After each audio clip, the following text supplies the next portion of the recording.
മുൻ പശ്ചിമബംഗാൾ മുഖ്യമന്ത്രിയും CPIM-ൻ്റെ polit bureau അംഗവുമായ സഖാവ് ബുദ്ധദേവിൻ്റെ മരണം പാർട്ടിക്ക് വലിയൊരു ആഘാതമാണ്, നഷ്ടമാണ്.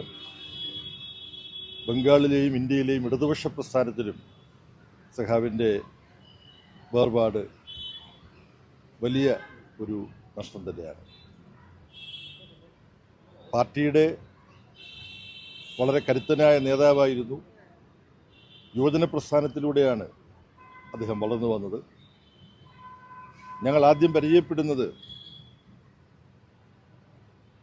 Democratic youth federation of India DYFI എന്ന സംഘടന അഖിലേന്ത്യാ തലത്തിൽ സ്ഥാപിക്കാനുള്ള സമ്മേളനം ഇന്നേക്ക് ഏതാണ്ട് 44 വർഷം മുമ്പ് 1980 നവംബറിൽ പഞ്ചാബിലെ ലുധിയാനയിൽ വെച്ച് ചേരുമ്പോഴാണ്.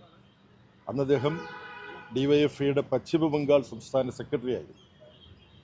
അന്നു മുതൽ ഞങ്ങൾ തമ്മിൽ വളരെ ദൃഢമായ ബന്ധമുണ്ടായിരുന്നു. കേന്ദ്ര കമ്മിറ്റിയിൽ ഒരുമിച്ച് പ്രവർത്തിക്കാൻ ഇടയായിട്ടുണ്ട്.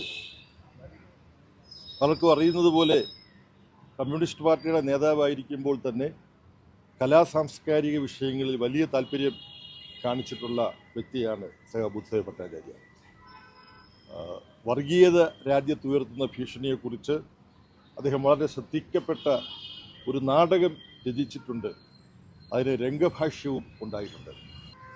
സഖാവ് അദ്ദേഹത്തിൻ്റെ ശരീരം വൈദ്യശാസ്ത്ര വിദ്യാർത്ഥികൾക്ക് പഠിക്കാൻ വേണ്ടി ഒരു ആശുപത്രിക്ക് വിട്ടുകൊടുക്കാനാണ് തീരുമാനിച്ചിട്ടുള്ളത്.